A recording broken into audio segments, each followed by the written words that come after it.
have to say, Kris, it's the big Valentine's Day special this week, It's huge. which means that I've got 50 dozen red roses coming your way And from me to you, my man. and I'm Happy and I'm Valentine's Day. and I am full of pleasure because of the thought of you. Um, Interesting story about me. I realized today on Facebook today, that I have two ex-girlfriends Interested. that share a birthday. What do you want to say to them? I hope you're doing well. I was thinking, or a happy birthday. That might be one too. Oh, happy birthday. I hope you're doing well. Right? Or you should you should have said, Dano. Let's go back 3, 2, 1.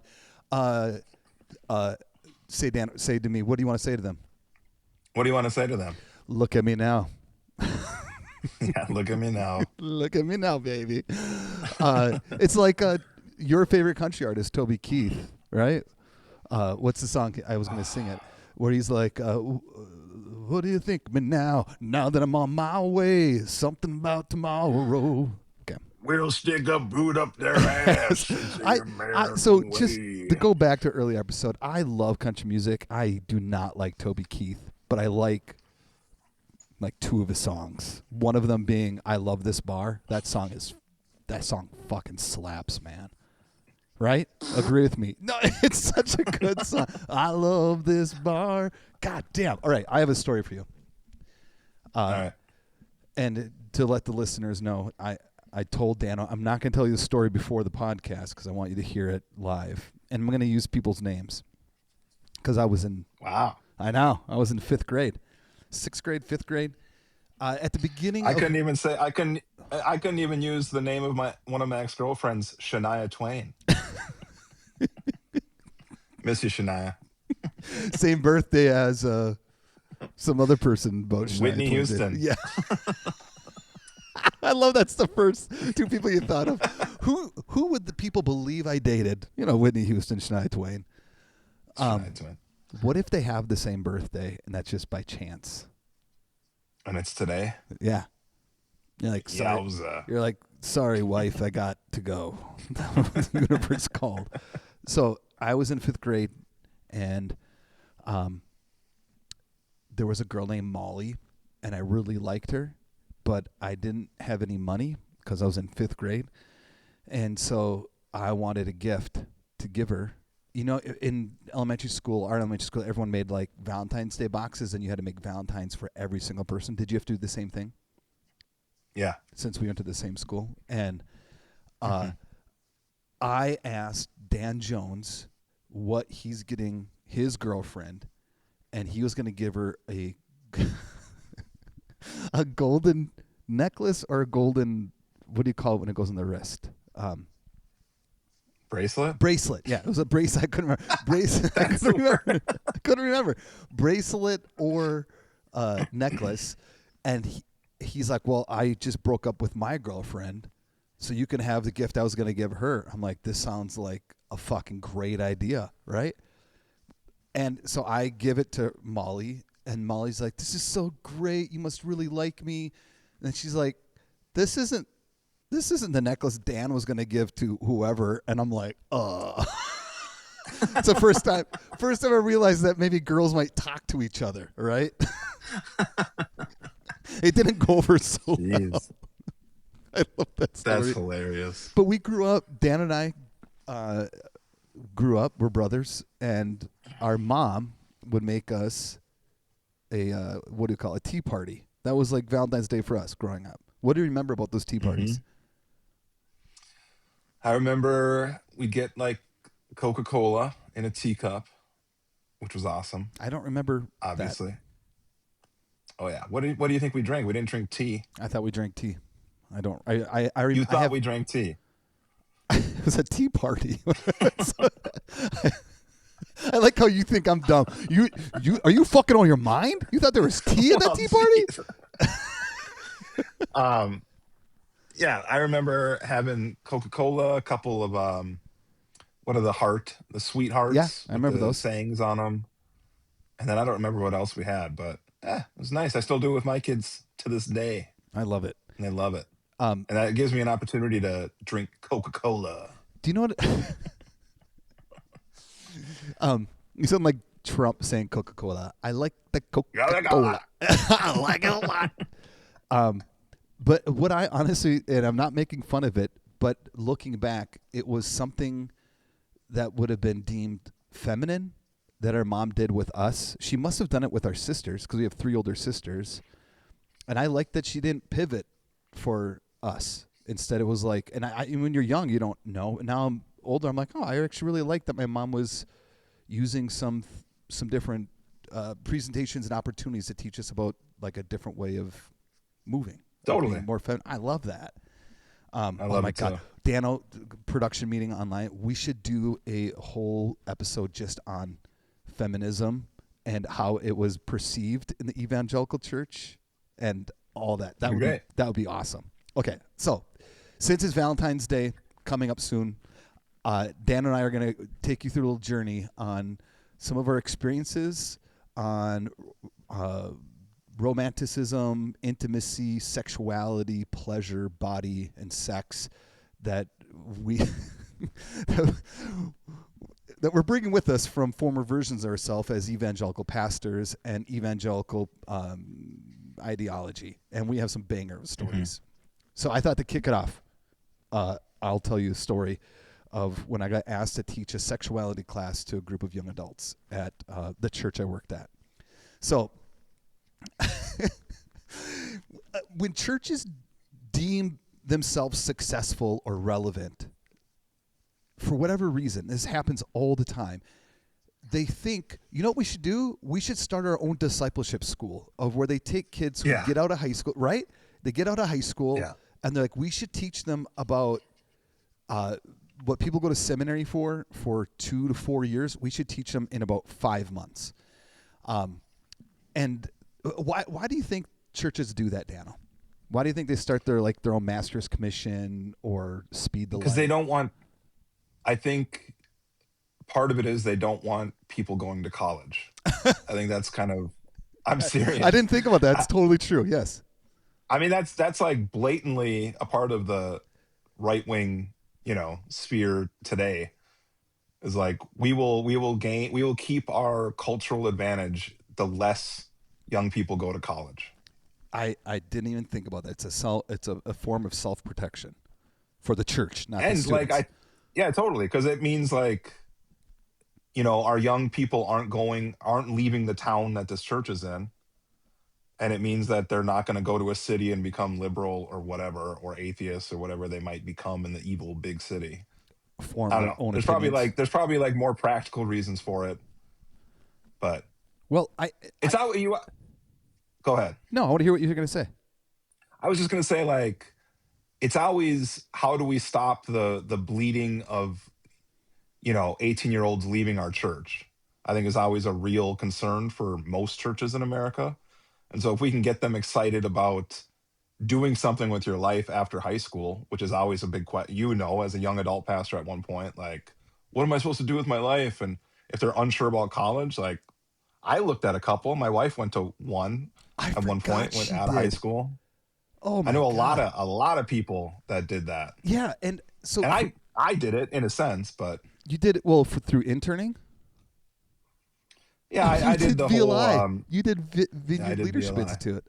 But I was a little bit. It wasn't straight out of high school. I got the pleasure of going to college for a year and a half and failing out. So that's a pat on the back for that one. That's a different story. My thought on those discipleship schools is kind of like, or gap year, or whatever you want to call them, is that they really, I think it's self-preservation. Don't let them go into the evil world.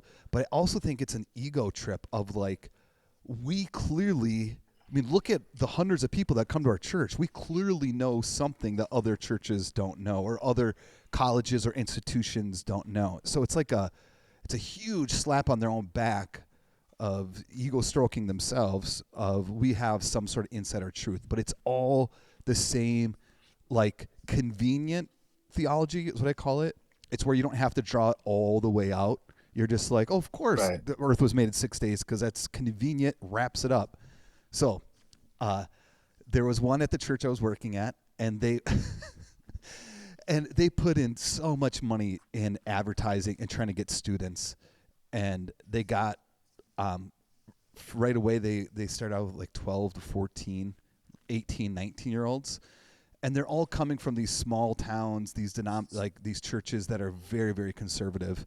And I was the marriage and family pastor at the time, and I got asked to speak and lead their sexuality class. And and I'm like, "Are you?" And I was already beginning to deconstruct, and sexuality being one of those things. And I wasn't all the way through my deconstruction, but it was enough of like, I'm not going to say anything and I don't believe, so I'm not going to do the evangelical bullshit. And so I started the class, and it's a 2-day class, so we have something like 6 to 8 hours. And I had a whiteboard, and I just said, guys, and it's women and men both in this class, which if you're an evangelical, most sexual conversations or teachings, they always split up the men and the women. Dano, we did that even in premarital counseling. Like we would separate the men and the women that talk about sex. It's like it's like evangelicals are afraid of having honest conversations that the other gender might hear. We could talk about it in a little bit. So I started by saying, write down say out any question. And right away, these 18, 19-year-olds are like looking at each. Hold on. You said say it out loud? I did not have them write it out. I intentionally, purposely said, just say it out loud.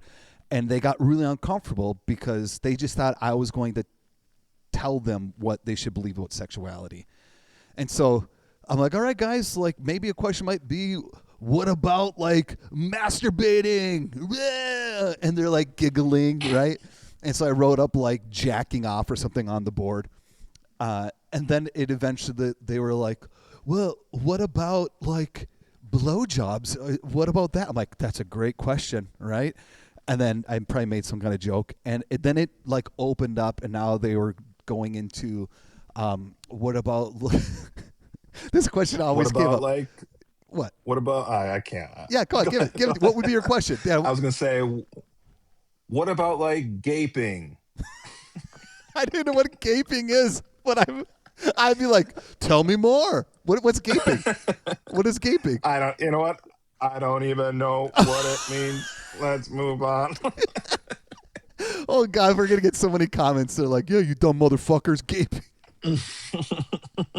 Is it a real thing, and you just don't want to talk about it, or you? I mean, I think it just means when your asshole is openly gaped. Maybe we can cut this out. No. You know what? This is the whole point, is that we should be able to talk freely about sexuality. There's nothing wrong of saying, I don't know what it is. Can you explain it? But it feels dirty, right? And why is it dirty? We'll get into that later. But so that's so good, because those questions, right? They would come up. It was always on what if you masturbate by looking at naked pictures of your wife? Is that a sin? And I'm like, and they're trying to like be, they were sensing some boldness, and you could see like they were trying to like, well, I'm further along than you guys by saying these questions, but clearly they had no clue, right? And there was embarrassment, there was shame, a lot of shame, but even more was curiosity. And so by the end, there was like 30, 40 questions they all came up with.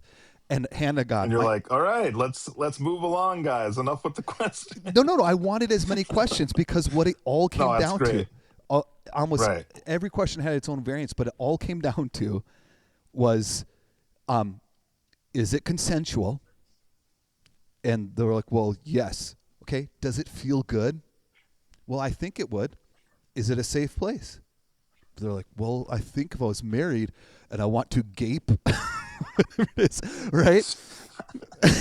I'm not even using it right, but whatever, right? If you want to look at a naked picture of your partner while you're on some business trip and you want to rub one out, who the fuck? I didn't say who the fuck, but like, if it's consensual, it feels good, and it feels like a sense of grounding, like, then what's so bad about that? And you could see like the wheel spinning from like, oh, consent is a bigger deal than they thought. And then just focusing on it. Don't focus on if it's right or wrong. Focus on it. Is it bringing you joy to you and to the other Right. person or people that you're with? And does it make you feel like good? And for whatever reason, it was like this revolutionary idea. And I got asked to speak at it for 2 years in a row. And the third year, we got kicked out of right before we got kicked out, I was supposed to teach it. And I got a phone call from the lead pastor saying, hey, I don't think we're going to have you speak this year. I'm like, I don't know who's going to talk to you about all those weird ass questions. Should have And been me. We got your brother. no, the person who taught it is a person who's in jail for sexual assault for the next 20 years. So, yeah, Wow. they had that guy come in to speak, which was a lot Oh my safer God. than someone who believes that queer people exist. But anyways, Right. all that to say, sexuality if we went like like wide big church, but I think from our trauma and our expertise, is let's focus on evangelicalism. So, Dano, why do you think, even joking aside of even the gaping or the gapping? No, I'm being serious. I'm being serious. To me, this is really important because there is concepts, words that we deem out of bounds, and why. Gapers. Clearly don't know what Gapers it is. is out of bounds. So, Um, but let me finish yeah. the question. Even that concept of like, I don't know, can we say that? Why, if we're just with a group of friends, it might come up. But when we attach spirituality or sacredness or holiness to it, all of a sudden sex gets super weird. Why do you think that is? It's an excellent question. Yes, it is. Um, I don't know. I think there's like I don't know if it's chicken and egg, right? Like, is there just there's at least how do I say this? I, from as long far back as I can remember, shame is intricately like tied to all things sexuality and probably all things about your own body. Um, and we were taught that that was true with Adam and Eve. Like shame is right there with even seeing another person naked. Um, I don't know if that was true in every culture, or obviously it's not, because there's cultures that have nudity that's not sexual. And um, for me, it was always so confusing because it's like, like even like breastfeeding, especially like as a new father like 10 years ago with our first kid, like suddenly we're going to be okay with like I just remember the first time, whether it was like my wife or just a friend, like breastfed in public, it was just like whoa, whoa, whoa, whoa, like what, whoa, whoa, are we, so we're cool with this, Did you say that? you know what I'm saying?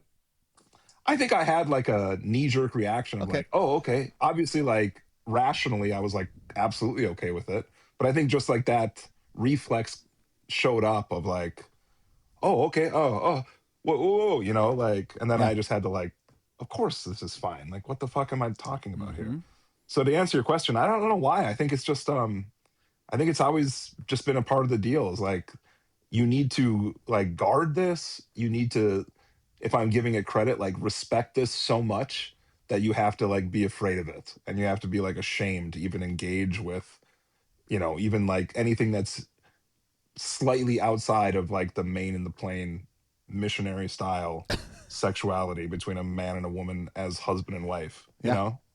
Yeah. I think that it comes.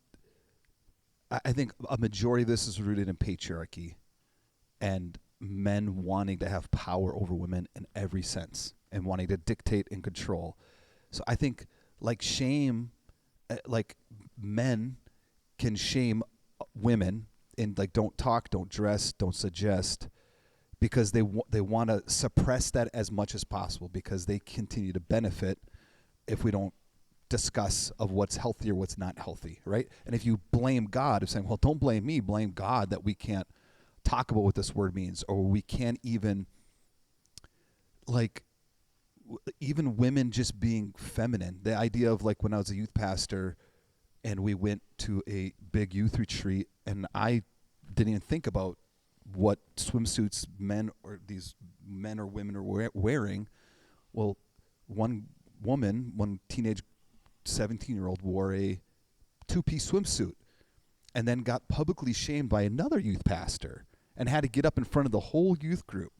Like, oh my, I'll save that story for a different time. But he separated Jeez. people who wore two-piece swimsuits and who didn't, and is sent without telling everyone. And he shamed all these girls publicly. And I had to do like get my whole group together and say, actually, guys, in my own words, fuck them. Like, that is not, we're not carrying that garbage with us. And it was like this really cool, Right. but I wish we didn't even have to have those conversations. So the shame and the power that men have had over people's bodies, not just women's bodies, but people's bodies, as a way to make sure that their ego and their pleasure is centered when they could take advantage of it. So if you can just Right. keep this like whole idea of like, it's all good, we're worshiping God, but we've known these men who've gotten into private rooms, and the way they talk instantly changes. The way they touch their female interns, the way that they're suggestive, that's what she said jokes also come out. It's like when the circle gets smaller and smaller, the shittiness and the real predatory behaviors that men so often have in these churches comes out to play. Especially, we probably shouldn't even go down this road. You get other male pastors together with even just get men. You just get men together, and the way Right. they talk about bodies and women changes drastically. So there's clearly this idea of like, we want to have conversations, but if it's rooted in your property or your body is here to serve my pleasure, then it's not even about humanity. It's not about ethics. It's just about fucking and pleasure.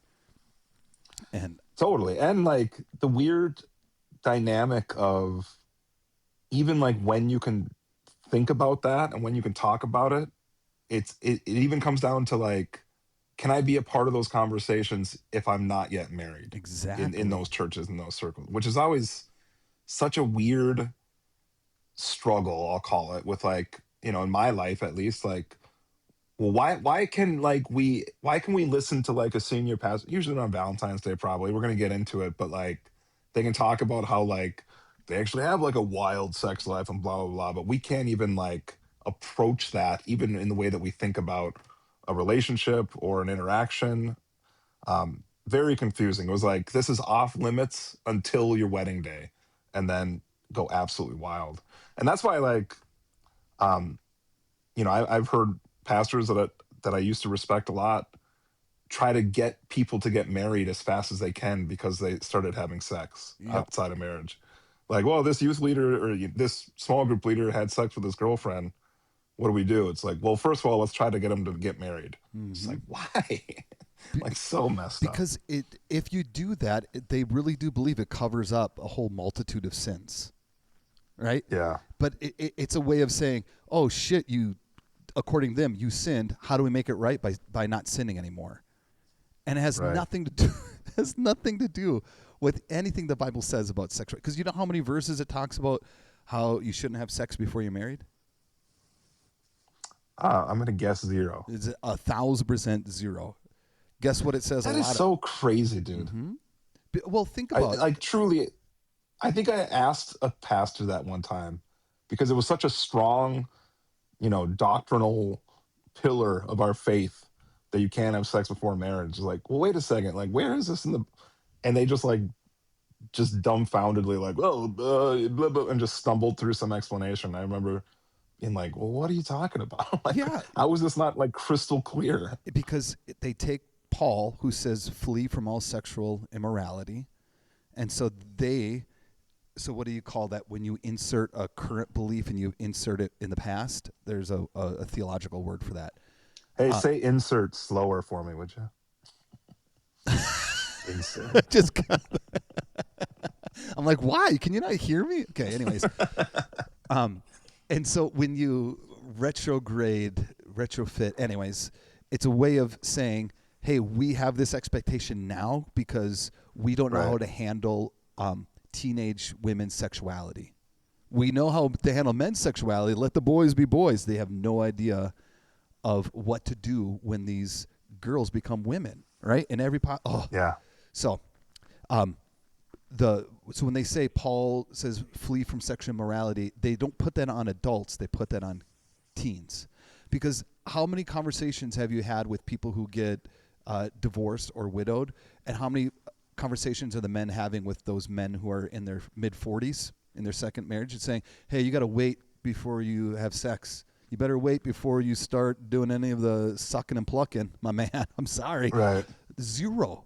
And that was for Zero. me. I still remember the senior pastor talking with this other man who was like in his early 50s, and he's saying, "Well, I've had sex," and they're like, "Yeah, don't worry about it. That was for when you were younger and you're new to it. Now you," and I'm like, "That's bullshit. It's a Dude, double." I think we're probably talking about the same time because I was in VLI at the time and it came up about like two 50-year-old divorcees or, dating. And this person saying, like, well, it's kind of different for them. I just Exactly. remember being like a celibate 22-year-old being like, what the fuck you mean it's different for them? At what age does it become an option? But that's a theology that is, we don't know what to do, so let's force, or it was done to us, so let's put it on them. But nowhere, zero in the Bible does it talk about it. What it does talk a lot about, imagine this, in an old sacred ancient civilizations where women were just property. So it was Right. all women can't do these things because it devalues the property for the man. So if you put in that context, it's like, well, we don't follow those. Well, I wish we didn't follow those guidelines anymore, but we still do by putting men above women in a lot of places. And so, also, which I know we're gonna be talking about Song of Solomon, a book in the wisdom literature in the Hebrew Bible that makes no sense. It's beautiful, but it blows up that narrative about like you have to wait till you're married, pleasure's only reserved in these circumstances, and even the idea of sex is only for reproduction, which is another tenet of Christianity that has been around for a long time. That sex is only meant for a purpose or a tool instead of enjoyment. It's like the enjoyment is secondary. It's like, oops, I orgasmed and there might be life and it felt great, but that's not as important. But the idea of Wild. it's super wild. But just take this. I'm jumping ahead. In wisdom literature, especially wisdom literature, which is like Ecclesiastes and Psalms, Proverbs, those books, and then in the Hebrew Bible in general, the idea of joy and liberation being your body is everywhere in the Bible, because in exile, which is a huge story for the Hebrew people, Hmm. of and Song of Solomon was written like around the earliest or latest 10 BC century to third. And a lot of people think it's closer into like the fifth and third, which would be like middle to post exile. So they're going into Babylon and assimilating into this culture. And everything I've read said Song of Solomon is a book about joy and pleasure against empire.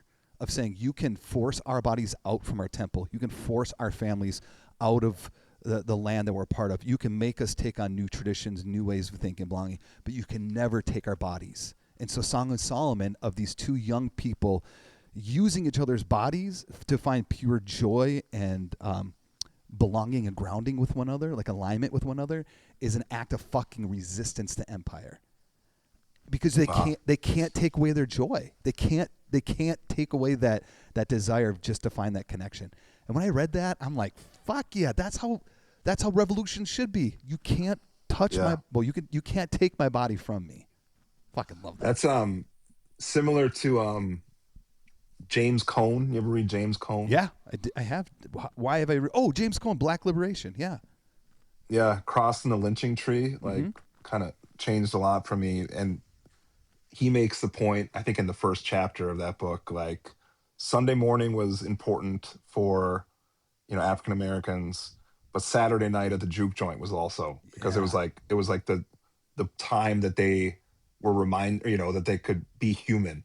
We weren't just like slaves or we weren't like, reconstructed South or whatever. Like, nope, we are like human beings that get to dance and touch and, you know, just do whatever you do in a juke joint on a Saturday night. And then you go to Sunday morning. So it fascinating, man. For the same reasons, I think, like we're humans and we're going to be human. And we're going to be in touch with every aspect of what a human is and and how in whiteness we have access to that all the time, all the time. all the Yeah. time. Uh, Even the movie Sinners goes through a great piece about music and what that music represented throughout generations. Did you see that movie? Yeah, I fucking loved it. It's so Um, good. It's so fucking it is good. so good. I keep telling people, man, like that movie, I just rewatched it and I think on the second time it was even better because it's a cool, like, zombie movie. Not zombie, sorry, vampire movie. But it's also just like so beautiful and so inspiring. I don't know. I fucking love that movie. It's And I all, love how sexuality is like so much about going down on women. It's like, yeah, it's great. Like whenever sex is talked about, it's oral. it's so good. All right, but again, I would say like what they're trying to recreate is freedom. It's liberation. Yeah. It's this expansive universe that in our everyday lives we're being told who we can't be, and there's a place of where we can.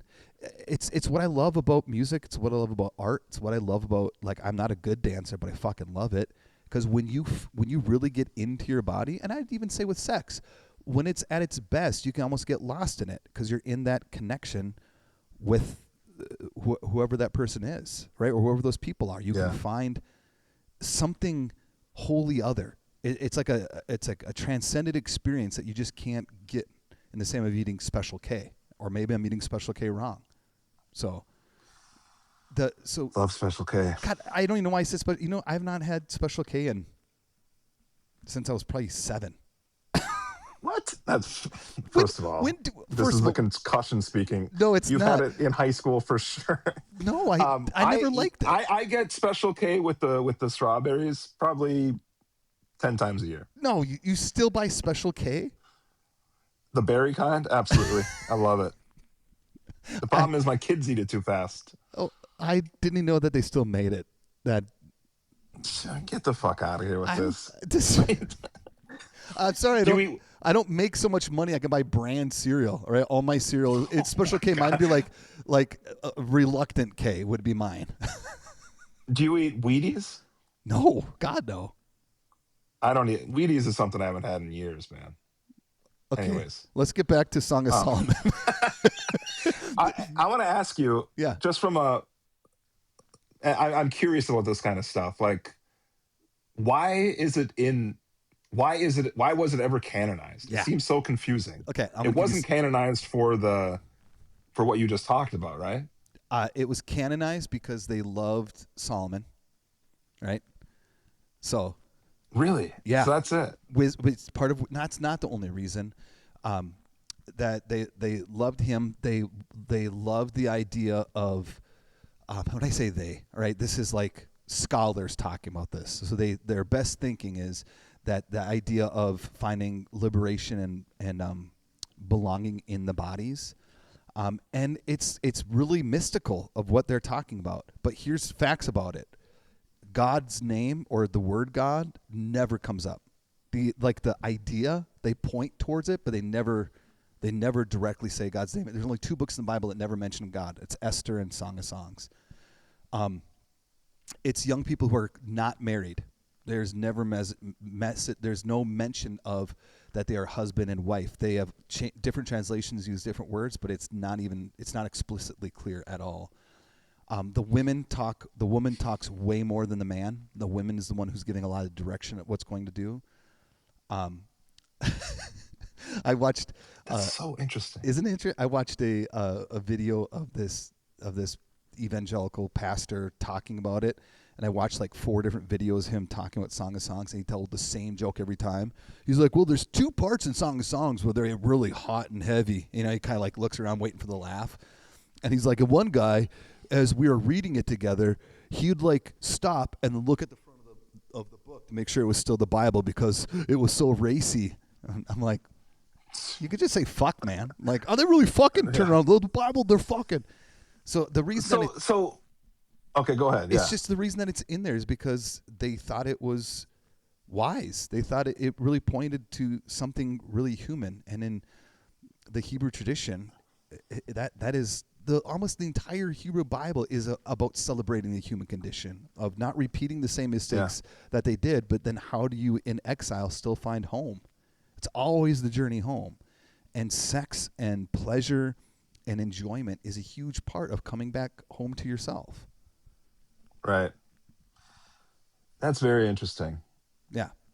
So Especially just like knowing, like, was it like, here's some writings that Solomon had, no, and so because we love him so much, let's just put these in there too because it's listen to this. something. Listen to this. It was most scholars believe it was a book of just poems talking about what they loved about their partner's body or partners' bodies, and I mean that's how the whole Hebrew Bible was. It was all scatterings of writings and groups of writings, and then they went back and put them all together so that they could pass on something to the future generation, saying, "Don't do replicate the things that were life giving, but almost most importantly, like let's not make the same mistakes again. We don't want to be in exile again. We don't want to be conquered in that way again. Um, we don't want our home ripped out from us again." And so it was put It together just as is like, poems, Dano. It's just that to me, that okay, makes the most sense. It's poems. They put them together and made a little book out of it. but it's like, Solomon known for having a ton of like women, right? Sex, Like a lot of wives. Yeah, yeah. But I mean, like, even just like officially had a bunch of wives, had like a harem more or less, right? lots of them. And so it's Yeah, like if that's known, because like when David does, I'll call it sexual misconduct, it seems pretty clear, like, David. You the mean canon is a, when David like, rapes Bathsheba? yeah, isn't it like, Yeah, he oh, rapes like her. It's this, not. It's I, not like a pass at her. He rapes her. Yes. no, I'm trying to make the point that the canonization of it, they made a moral judgment on that this was wrong of David to do that. Who did that? Whoever canonized that book of the Bible and that story of the Bible, It is did not. they not? It's not. If you go back and reread it, they don't make it like it's the worst decision in the world, right? Well, didn't his first kid or the kid from that rape die? Yeah, but what I'm saying is, we go back. God, I should have. We go back and insert things that we believe to be true now. If you go back and read the Right. story, it's not celebrated. It's not like, wow, what a great decision. But there's not this huge falling out. He's still Oh, king, okay. right? And there's a curse Right. from his sin. There's consequences from his sin. But again, whoever's writing that story, if we believe that to be true, who benefits the most, right? David still gets to be king. David does not lose any power, zero power. Yeah, and that woman became his wife. Like, which, so like she One was of still in a hell of his making. Exactly. So, like, throughout biblical times and many other cultures, it was like a badass thing to have as many wives as possible because it was just property. Like how you and I want to have as many three-wheelers as possible. This was Hell yeah. celebrated, right, as just stockpiling things so that other men couldn't have it. So, the reason that it was Dude, left, the the Song of Solomon type book that I would write about three wheelers would make you sweat.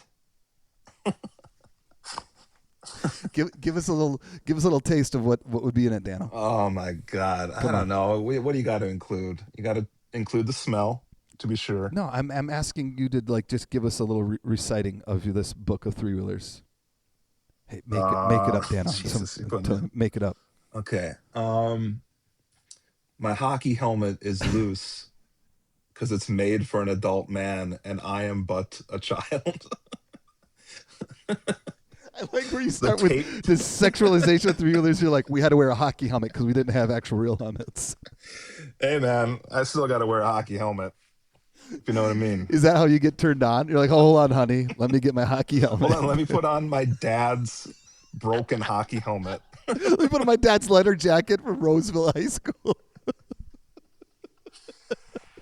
Okay, Oh let's boy. let's move on.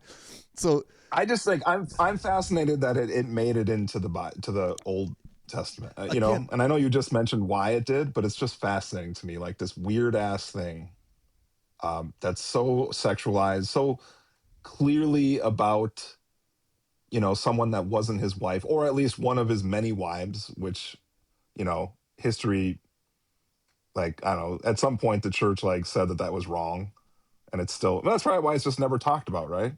How many Like, churches do sermon series on Song of Solomon?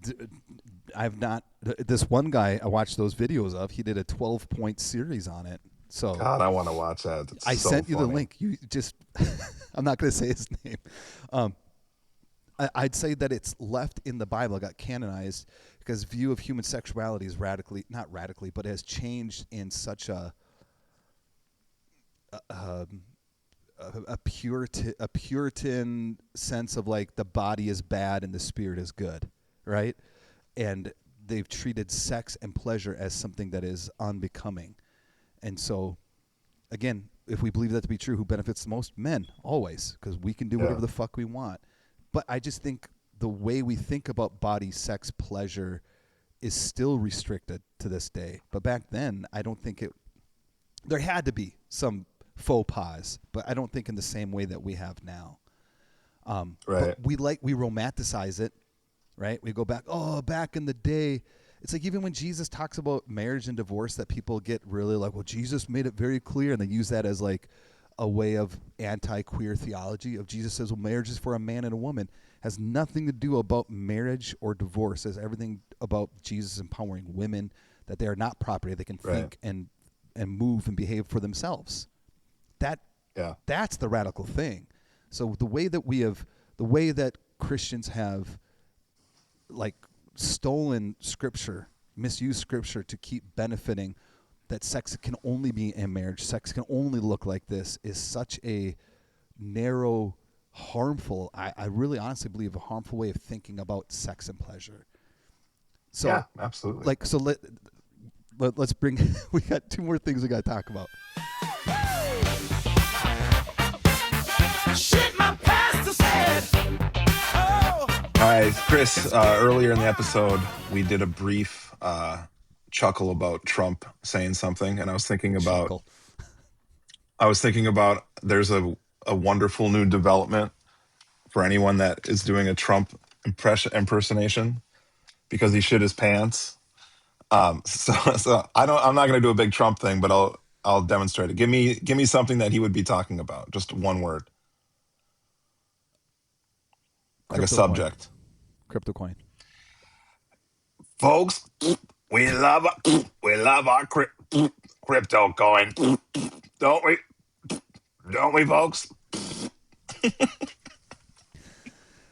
Okay, I thought we were going to stay on the subject of sexuality in the Bible, but I like that we went to shitty Yeah. Well, you jokes. chose crypto coin. If I would have said sexuality in the Bible, like, oh, we got sexuality in the Bible. He shit Your his pants. It's a gift. by presidential impersonations, your Obama weather map is probably the best thing you've ever done, next to Christmas Dano Um, Ziti. I think it's Danny Christmas Timino. I think the question remains on if Santa's a Christian. Dano should be do no if Santa or if Dano should be doing an Obama impersonation. Yeah, it's It great. just the rules are sticky there. All right, let's move on. Don't you think? What do you? I've Bail on heard this that a conversation. white guy Run. doing. I know. Here's what I'll say. I think it's okay if you're doing a specific impersonation of a specific person Yeah, that actually is good. your impersonation is very good. I think it is too. Let's go on to sexuality All in the right, let's Bible. get back. Yes. I like how you said bail, get out of this conversation. You're like, I hear that. But let me just go on one more. A little more. Intimacy, intimacy. You just sound like an angry, like diarrhea person. Oh, I love it. I love that he shit his pants. It's the funniest video in the world. I'm laughing because I said diarrhea person. Like that's a category we put on people. You know, Jim, he's a diarrhea person. Oh yeah, I know diarrhea people. Okay, so we just wrapped up talking about the Song of Songs, the Song of Solomon, depending on your Bible. And to continue on with our Valentine's Day theme, I thought, Dano, we grew up in a tradition that had very elaborate, very complex music that was I can't even finish that joke. But we grew up with songs that just, hymns can be weird as shit at times. But then I think evangelical said, "Hold my beer, let me write some songs," and even intimate language in praying or talking, how we use words like, "Well, hello, brother." There was a guy who used to come to the church I worked at. His name was Fast Eddie, and he'd walk in the front of the church, and he'd always be holding his little dog. Did you ever meet Fast Eddie, Dano? I don't remember Fast Eddie. Okay, No. he was one of Charlie's Ply's good friends, and he'd walk in, and regardless if it was like 1,000 people in the room or it's just him. He'd walk in and he'd say 2 things. Number 1, I'm not your brother. Number 2, don't hug me. And then he would just walk on to keep his business. It was the best. So, anyways, but that idea of the intimate That's awesome. language, of like language we wouldn't use in normal life, like brother, sister, what's another romanticized language? I really feel like God is really close to us right now. Right. There's some like overly romantic, intimate, even sexualized language that the church has normalized and accepted. So, like, I want to give you. Oh, we should have done this in advance, Dan. We should have done. Is it a worship song or is it like from an adult film? That would have been next time. Next Valentine's Day. Next time. That's such a super good idea. All right, Dan. So here's the line. All right, this is from a song called "How He Loves Us." Do you remember the song? No. He is jealous. For Oh, me. yes, I do. He is jealous for me. I actually really like John Mark McMillan, but he's got that line on there: Okay. "Heaven meets earth like an unforeseen kiss," and he's got the whole idea of like, it wasn't his line in there of like a wet, sloppy kiss from God too. No idea. Yeah. That's wild. Yes, it is. So like Huh. jealousy and kissing makes it this like overly emotional song of Jesus or God pursuing us. Do you have any Wet other sloppy kiss is wild. it's That's not not like a. people. Hey, those who are listening, make sure you write in to let us know. I'm not making it up. It's something like a. He loves us. Oh, how he loves us. Yeah, that song. It's a wet sloppy kiss. And I'm pretty sure Oh, that the man. worship leader at the church I worked at had to change it because men got really weirded out. Do you have I any think I'm on the men. I think I'm on the men's side on this one. like you want it more? No, that I think we shouldn't sing that because it's super weird. Yeah, I'm with you Not on we, that. but like We anyone. well, me and my buddies get together and we sing the song a lot. All right. I mean, it's one thing. Yeah, wild. Yeah, I got a song. If that's what you're asking, Yeah, song or any other stories about people just using I think famous the language. song that is maybe the wildest is "Your Love Is Extravagant." You know Oh that my song? God, I forgot. That's who sang that song? Anyways, what's the Uh, I mean, the whole thing. Your love is intoxicating. No, I your see you moving. love? I find myself moving to the rhythm of your grace. I find myself moving to the Your rhythms of your presence is grace. intoxicating in the secret place. Yeah. Now we're talking. And then there's more. You should look. I'll bring it up. I like it. I when I It's a bonkers song. My wife mentions it all the time. As like, remember when we used to sing that song in front of people? she's like, do you remember when we used to make out? Wet sloppy kiss. The Wet Sloppy Kiss is a different song. That's the I John know. Mark I'm just McMillan saying. song. Okay, another one.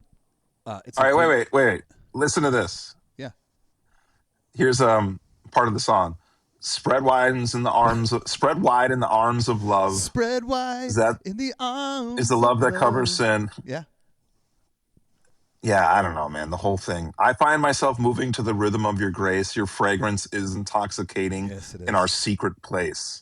Yeah. Who sings that song? Daryl Evans. Daryl Evan. Oh, Daryl. D.E. We call him in the business. Oh, D. Yeah, that's fucking weird, man. And I remember being like probably in my 20s and singing that and just like, this is the shit, man. This just gets me. But why? So being honest, what do you think is the reason why church people or evangelicals just love that so much? What is it about those words or the feeling or the language? I mean, if you go all in with it, I think it's emotional. A It's 1,000%. passionate. Yeah. Yeah. But why like the over, I don't want to say over sexualized, but like the very clear intimate it, like my thought is like how I just started to ask you a question I really just wanted to answer. Hmm. um, is that feeling I need to be really, really, really connected to something to feel something. Because it is like a very reassuring feeling in the moment that we attribute to something beyond us. That so it's like this like we all want. Well, I shouldn't say we all.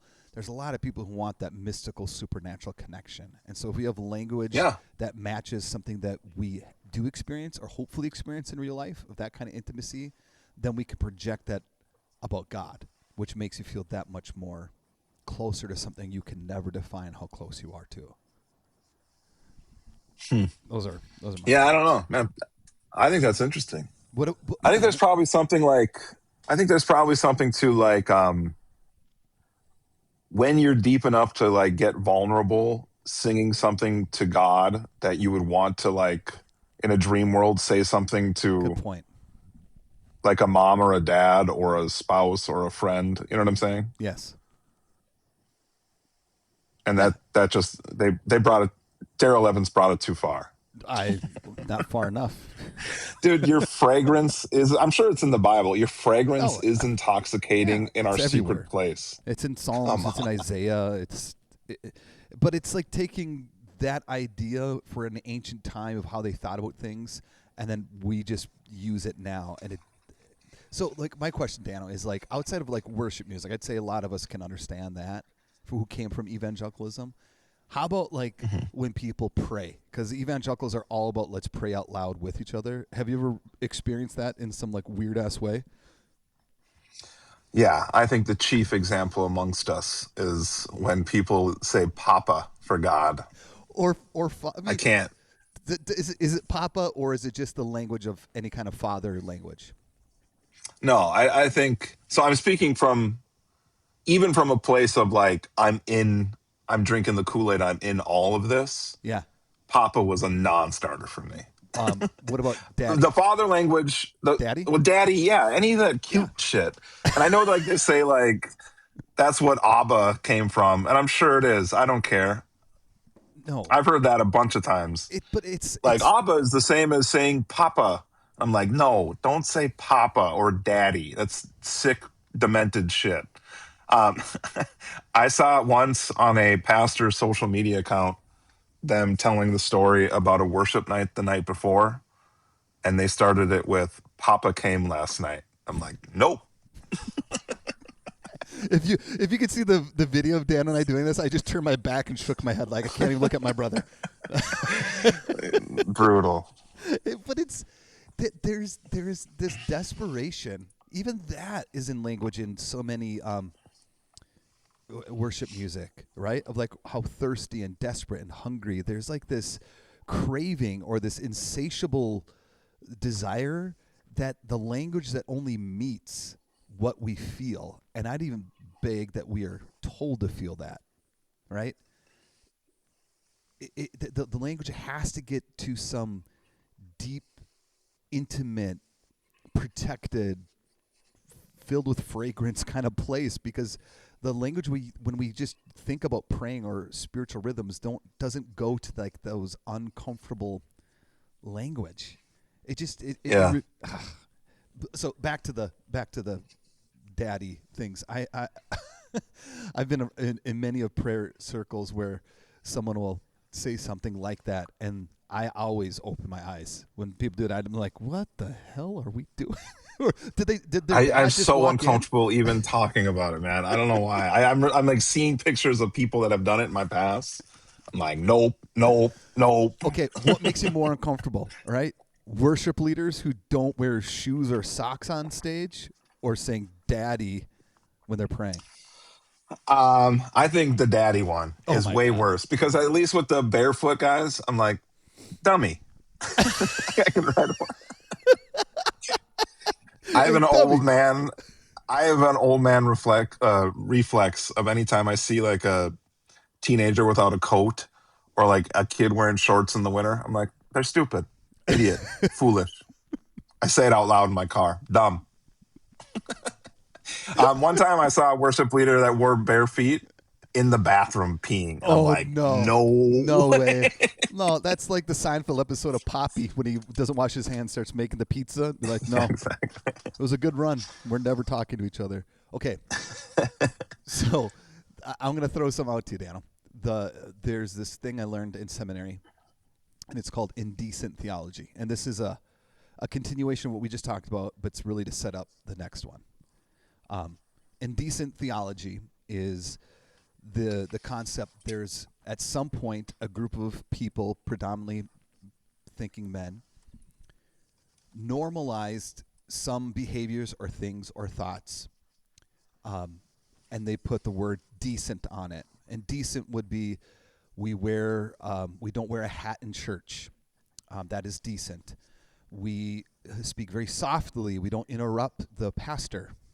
Uh, Kind of like cultural things that we just like. Well, why do we not tell people you smell? Right? Well, we say that's rude because somehow to be decent is to look, behave, smell this way. And we can identify more of what we don't like or what's out of bounds is by what we label as indecent. So indecent would be people not wearing pants in the winter. What degree does it have to drop to? Fool. Foolish. You're already there. Yes, it's indecent. Come at me. So in our class, what we talked about was the whole thing was on sexuality, and he said, and he put on the whiteboard, heteronormative sex between a married couple, and that was decent. And then he just kept going out. He's like, okay, what if it's like a married couple that's having sex outside in a park? And you could see a couple people were getting a little uncomfortable. He's like, all right, what if it's two strangers that are having sex in a park? And then people are like, well, I think that would be indecent. And it was this whole conversation of why is it if you know that the people are married that it's decent, and if they're not married, why is it indecent? And the whole idea is the things that we have labeled decent has come from some storyline that benefits that group, where the things that we have called indecent in sexuality or pleasure or our bodies, is it really evil? Is it really bad? Or is it just uncomfortable because it's outside of our lived experience? Right. And so the whole idea is we we are conditioned to have reactions um, about sexuality because someone normalized one over the other. So this is the take, and I'm going now, and spirituality is taking that and like quadruple down on it. So polyamorous people in the church are very much like, at least the polyamorous people I've met in church are very quiet. They're very subdued about it because they're like, is the church ready for this? Can the church like have an honest conversation of what pleasure and belonging might look and our the way we find comfort? And their answer before I can say anything, they're like, no, the church is clearly not ready. So, Dan, my question for you is then, how have you seen the idea of how the church has treated sexuality and through the lens of indecent theology, naming what things as the church or as healthy people can we begin to normalize versus demonize? Like, is there anything that comes to mind from your experience of being an evangelical that gets dialed up? Things that were told to me or I learned as indecent that I think can be normalized now. It doesn't even have to be normalized now, but where maybe it's not indecent versus it's just different than your lived experience.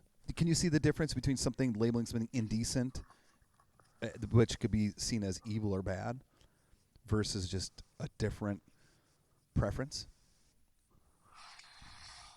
Well, I mean, tell me if I need to go like further, but the big one obviously was sex before marriage growing Yes. up. I mean, Mm-hmm. obviously, like that's I deconstruct it after I was married or when I was married.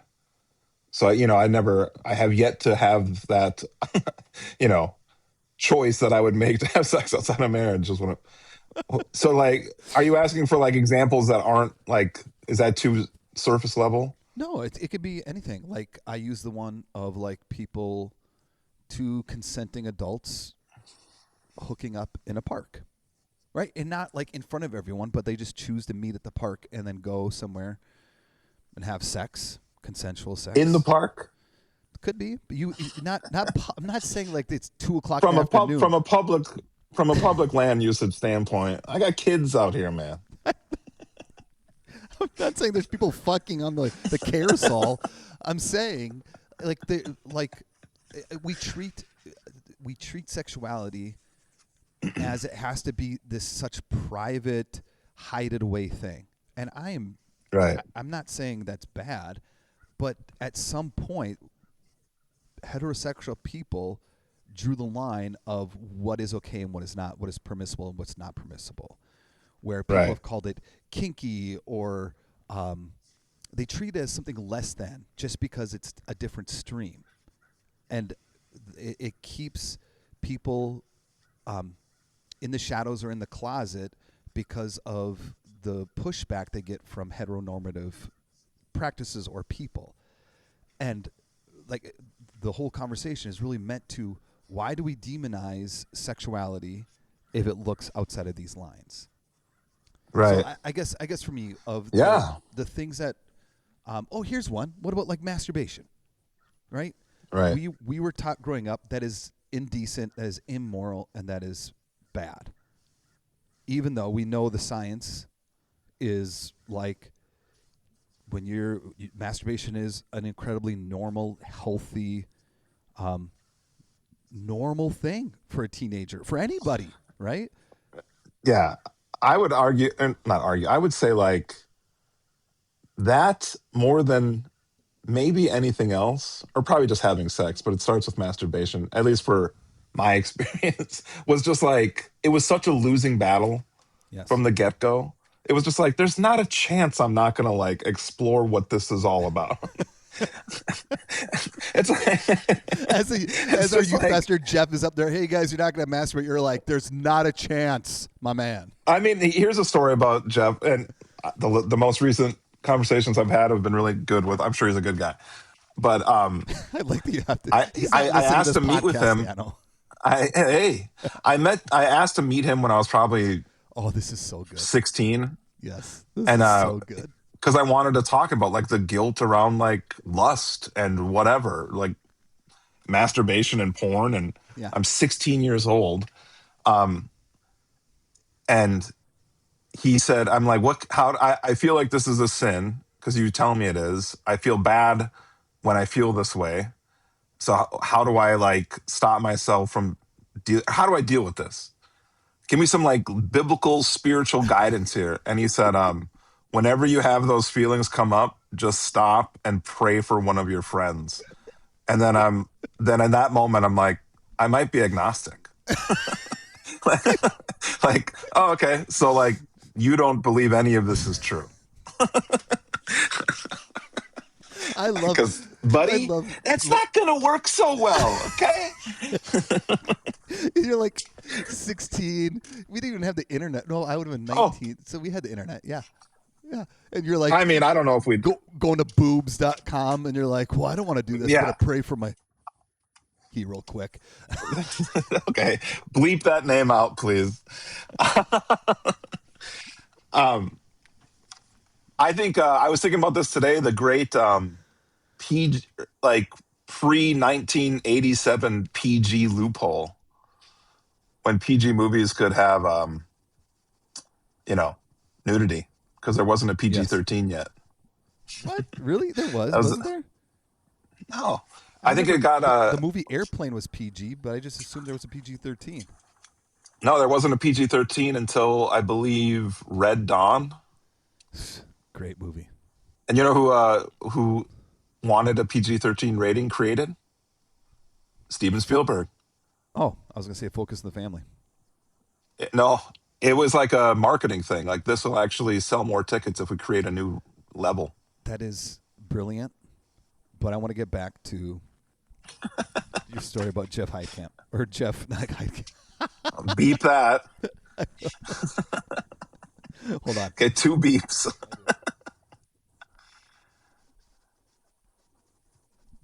Okay.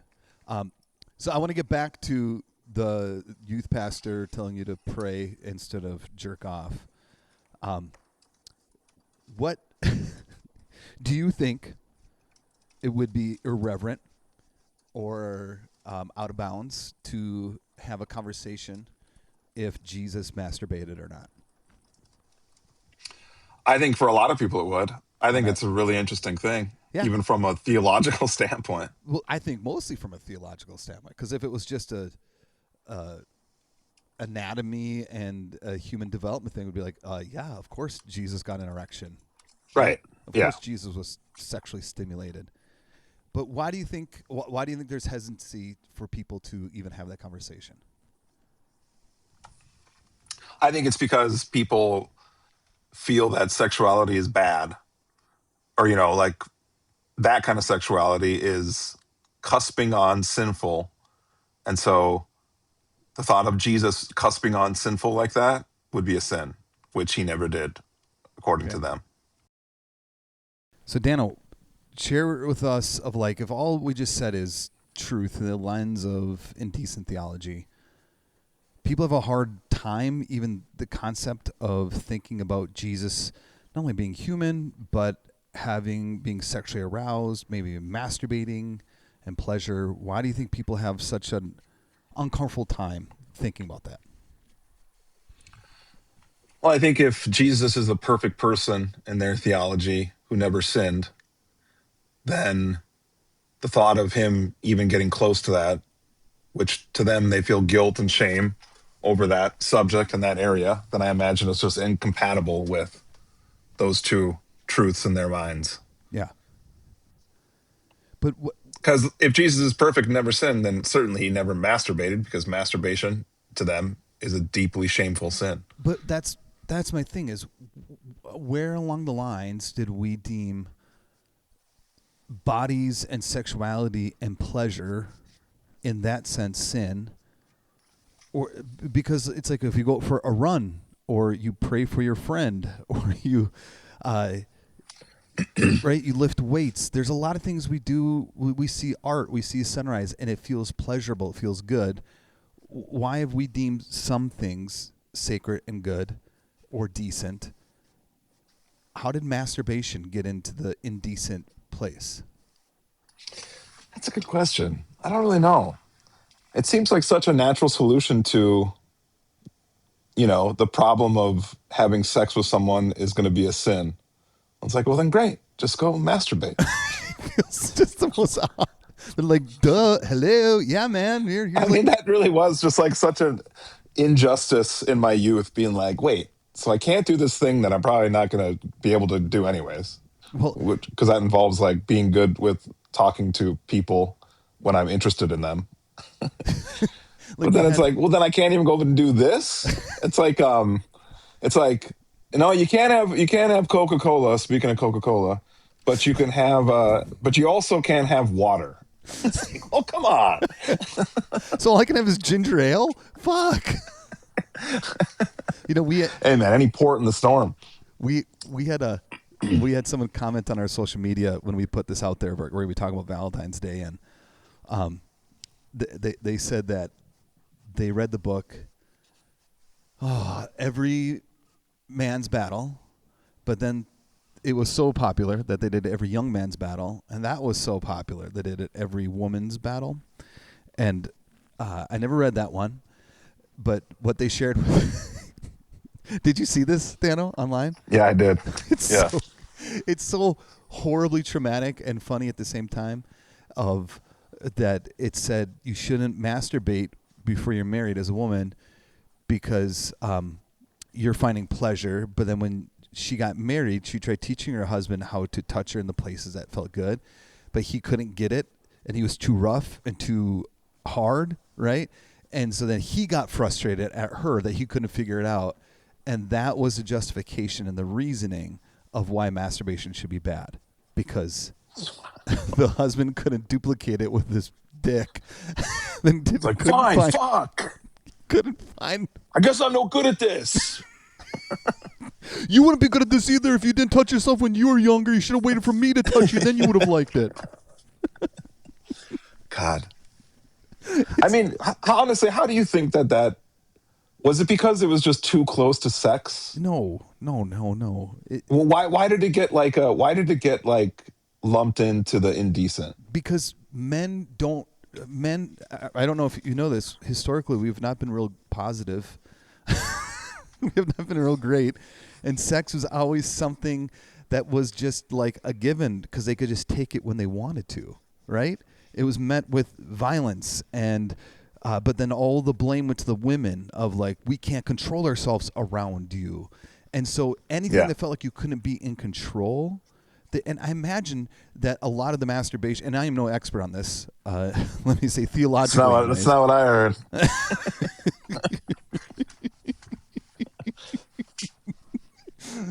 I imagine that has a lot to do just with shame suppression, but the church, I imagine, wanted to put that on other people versus themselves, right? Like, I think that there's just this whole idea of to be holy and sacred has to look like this. That is defined predominantly by patriarchy, and then we hold the expectation on other people, and then give ourselves free reign to do whatever the fuck we want.